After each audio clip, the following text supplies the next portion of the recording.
पिता के सियासी सफर को आगे ले जाने की शुरुआत कर चुके हैं अविरल।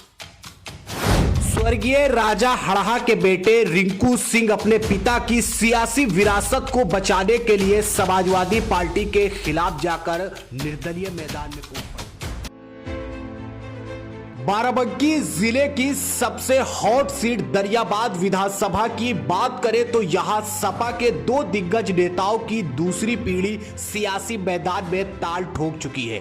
चाहे बात समाजवादी पार्टी के दिग्गज नेता व पूर्व कैबिनेट मंत्री अरविंद सिंह गोप की करे या फिर 6 बार विधायक बनकर रिकॉर्ड बनाने वाले स्वर्गीय राजा राजीव कुमार सिंह की, दोनों के ही बेटे अपने अपने पिता की इच्छा पर चुनावी मैदान में कूद चुके हैं। अरविंद सिंह गोप का बेटा अविरल अपने पिता को दरियाबाद विधानसभा सीट से जीत दिलाने के लिए दिन रात एक किए हुए हैं, तो उसी सीट पर स्वर्गीय राजा हड़हा के बेटे रिंकू सिंह अपने पिता की सियासी विरासत को बचाने के लिए समाजवादी पार्टी के खिलाफ जाकर निर्दलीय मैदान में कूद पड़े हैं और उन्होंने पर्चा भी दाखिल कर दिया है।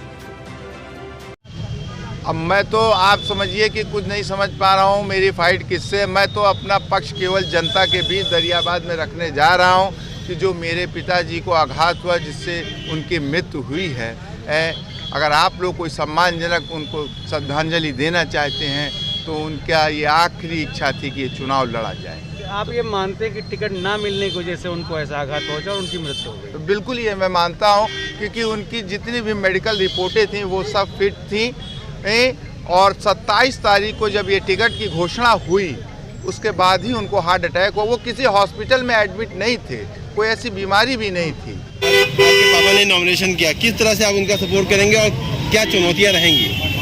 जैसे पिताजी ने यूनिवर्सिटी से लेके अभी तक ज़मीनी स्तर पे काम किया है और जितना उन्होंने हम लोग को सिखाया है कि ज़मीन से जुड़े रहो और ज़मीनी स्तर पे काम करते रहो, तो हम लोग गांव-गांव टहल कर डोर टू डोर प्रचार कर रहे हैं और ज़मीनी स्तर पे काम करने का काम कर रहे हैं। एक एक घर जाके हम लोग पैम्पलेट और बैनर बांटेंगे और नेताजी की विजय बनाने का काम करेंगे। एक तरफ एक अपने फादर के अस्तित्व बचाने के लिए लगा, एक अपने फादर की राजनीति बचाने के लिए लगा बेटा। आज जब देख रहे थे कि आप बराबर प्रार्थना कर रहे थे, हाथ जोड़ रहे थे, मंत्र जाप कर रहे थे, तो उस पर आप किस तरह से कोशिश करेंगे कि मेरे फादर विजय बने? कि दोनों बेटे एक ही इस पर काम कर रहे हैं। भगवान भोलेनाथ का हाथ पिताजी के सर पर है और उनका आशीर्वाद हमेशा नेताजी के साथ रहा है और विजयी उसी की होगी जिसका साथ भोलेनाथ।